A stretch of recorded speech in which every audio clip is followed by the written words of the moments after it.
ایک عرصے بعد مجھے بولنے کا موقع مل رہا ہے۔ مشاکل بہت ہیں، اس مختصر وقت میں ان کا احاطہ بھی شاید نہ ہو سکے۔ جناب ڈپٹی اسپیکر صاحب،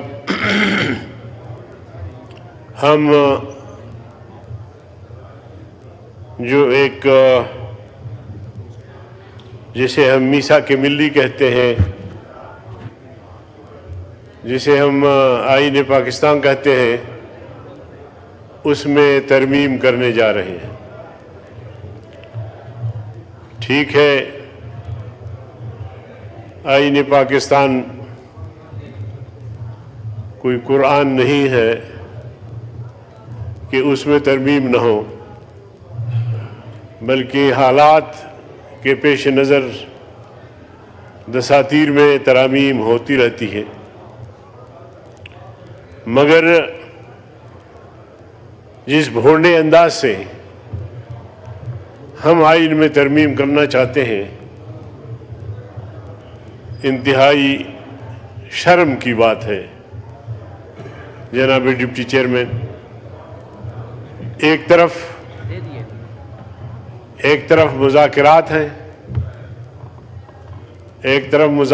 ہیں، افہام و تفہیم کی بات ہوتی ہے، تو دوسری طرف اپوزیشن کے ممبران کو اغوا کیا جا رہا ہے۔ میرے جماعت کے ایک ممبر کو بھی اغوا کیا گیا، بی این پی مینگل کے 2 ممبر ہیں، ایک ممبر جو خاتون ہے، اس کے شوہر اور بیٹے کو، نسیمہ شاہ، اس کے بیٹے کو اور شوہر کو اغوا کیا گیا ہے، اب تک کوئی پتہ نہیں ہے۔ اور اسی طرح ان کا دوسرا ممبر ہے جو سینٹ میں ہے، رونجو صاحب، ہاسپٹل میں ڈائلسس پہ اس کو وہاں سے اٹھایا گیا ہے۔ اب کتنی شرمناک بات ہے، آپ ووٹ لے رہے ہیں آئین میں ترمیم کے لیے، آپ اس طرح آئین میں ترمیم کریں گے؟ یہ جمہوریت ہے یا یہ فسطائیت ہے؟ میں تو سمجھتا ہوں کہ یہ ظلم و جبر کی انتہا ہے۔ پہلے سے ہمارے پاس مسائل کم ہیں، بلوچستان جل رہا ہے،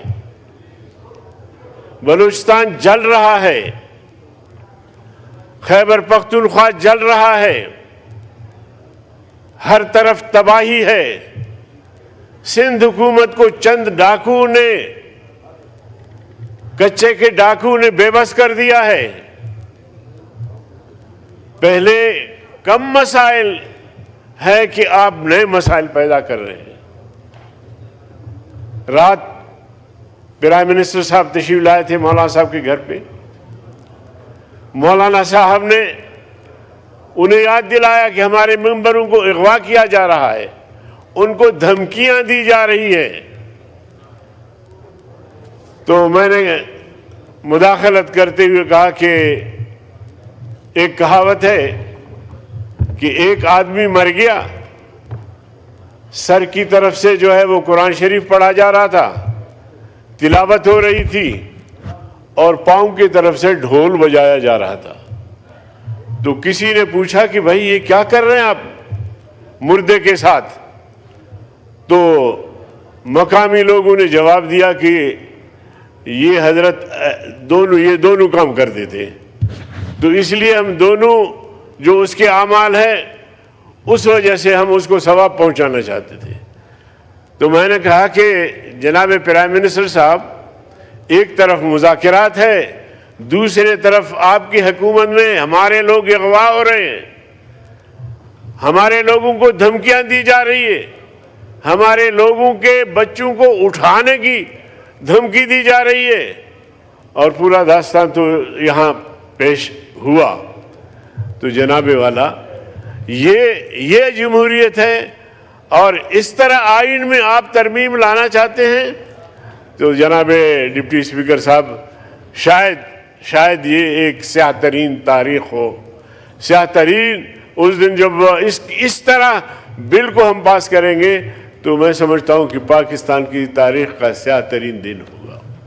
جناب والا، بلوچستان ایک خاتون ہے، اس کے نظریات سے اختلاف کیا جا سکتا ہے، ان کی پالیسیوں سے اختلاف کیا جا سکتا ہے۔ بلوچستان یکجہتی کمیٹی، بلوچ یکجہتی کمیٹی، وہ خاتون جا رہی ہے امریکہ۔ جناب والا، ویزا بھی ہے، اس کا کاغذات بھی سب کچھ ہے، پہلے سے کوئی ایسی جانے پر پابندی بھی نہیں تھی، اس کو روک دیا جاتا ہے۔ اور پھر صرف یہ نہیں کہ اس کو روک دیا گیا، اس کا پاسپورٹ اور اس کا موبائل وغیرہ وہیں بھی چھین سکتے تھے۔ رات کی تاریکی میں ایک سنسان روڈ پر ان سے الجھتے ہیں، موبائل بھی چھینتے ہیں، پاسپورٹ بھی چھینتے ہیں۔ اور میں سمجھتا ہوں کہ سندھ حکومت نے آج تک اس حوالے سے کوئی وضاحت نہیں کی۔ میں سمجھتا ہوں کہ یہ بھی ڈوب مرنے کا مقام ہے۔ آپ کیسے پاکستان کو چلا رہے ہیں؟ جناب والا، ایوب خان سے لے کر آج تک بلوچستان مسلسل ظلم سہتا رہا ہے، ظلم سہتا رہا ہے۔ ان چار دیواریوں میں ہم نے مسلسل آواز بلند کی ہے۔ مجھے تقریباً 30 سال ہوتا ہے پارلیمنٹ میں، تیسری بار قومی اسمبلی میں، 3 مرتبہ سینٹ میں، اور بلوچستان کے مسائل جہاں بھی ظلم ہوا، چاہے سندھ میں ہو، چاہے خیبر پختونخوا میں ہو، چاہے پنجاب میں ہو، ہم نے بات کھل کر رکھی، بغیر کسی لیپا پوتی کے، صحیح آئینہ دکھایا حکمرانوں کو۔ مگر آپ بتائیں چیئرمین صاحب، آپ کی سندھ میں کیا ہو رہا ہے؟ آپ کی سندھ کی کیا پوزیشن ہے؟ چند ڈاکوؤں کے سامنے حکومت بے بس ہے۔ اور یہاں تک کہ ہمارے بلوچستان کے کچھ لوگوں کو کندکوٹ کے ایریا میں اغوا کیا جاتا ہے، شکارپور کے ایریا میں اغوا کیا جاتا ہے، وہاں سے قبائل لشکر لے کے کچے میں گھستے ہیں۔ حکومت میں یہ سکت نہیں ہے کہ وہ کچے میں گھس کر ان لوگوں کو بازیاب کرے۔ تو جناب والا، یہی خیبر پختونخوا کا حال ہے، یہی جو ہے پورے ملک کا حال ہے۔ میں کسی صوبے کو بھی تانا نہیں دیتا، مگر جو برسر اقتدار طبقہ ہے، جو حکمران طبقہ ہے، ان کا یہ حص ختم ہو چکا ہے۔ جمہوریت اسے کہتے ہیں۔ ایوب خان کی آمریت کو ہم نے چیلنج کیا، ضیاء الحق کی آمریت کو ہم نے چیلنج کیا، جیلیں کاٹی۔ یحییٰ خان کی آمریت کو ہم نے چیلنج کیا، پرویز مشرف کی آمریت کو ہم نے چیلنج کیا۔ جمعیت علماء اسلام نے جب پرویز مشرف کا مارشل لا لگا تو ٹھیک 12 دن بعد ہم نے شورا کا اجلاس کیا اور اس مارشل لا کو مسترد کیا۔ ہم نے جمہوری اداروں کی بحالی کے لیے کسی سے کوئی کم قربانی نہیں دی، بلکہ سب سے بڑھ کر گھنٹی اپنے گلے میں باندھ کر ان کے مظالم کو، ان کے غیر جمہوری اقدامات کو چیلنج کیا۔ آج ہمیں جمہوریت کا درس دیا جاتا ہے۔ اور جناب والا، اور اگر اس طرح ہمارے ممبروں کو اغوا کیا جاتا ہے، ہمیں اغوا کیا جاتا ہے، تو یقین جانیے میں کھلے الفاظ میں کہہ سکتا ہوں اور بتا سکتا ہوں یا بتا رہا ہوں آپ کو کہ اگر ہمارے جسم کے ٹکڑے ٹکڑے کر دیے جائیں، ہمارے گوشت کے ٹکڑے ٹکڑے کر دیے جائیں، پر اگر ہم سے جبری ووٹ مانگا جائے گا تو نہیں ملے گا ووٹ، نہیں دیں گے ووٹ۔ اس طرح بدماشی سے ایک تو ووٹ مانگتے ہو، ایک طرف سے اتحاد۔ ابھی ہمارے پرویز اشرف صاحب فرماتے تھے بھائی چارہ، بھائی چارہ۔ بھائی آپ کی حکومت ہے، بھائی چارہ کس سے آپ کہہ رہے ہیں بھائی چارہ؟ بھائی چارے کی فضا تو آپ قائم کریں، آپ کی حکومت ہے، صدر پاکستان آپ کا ہے، وزیر اعظم ہے، آپ سب اتحادی ہیں، بھائی چارہ کی بات کرتے ہو، بھائی چارہ ہے نہیں، تو یہ انتہائی شرمناک ہے۔ میں شدید مذمت کرتا ہوں حکومت کے ان اقدامات کی کہ ایک طرف وہ مذاکرات بھی کر رہی ہے اور دوسری طرف ہمارے ممبروں کو اغوا بھی کیا جا رہا ہے۔ تو جناب والا، بلوچستان کے حالات بہت خطرناک حد تک پہنچے ہیں، خیبر پختونخوا کے حالات خطرناک حد تک پہنچ چکے ہیں، وہاں کی خبریں آپ تک پہنچ رہی ہوں گی کہ وہ اب وہاں تک پہنچے ہیں کہ وہاں سے شاید لوٹ کر آنا ممکن نہیں ہے۔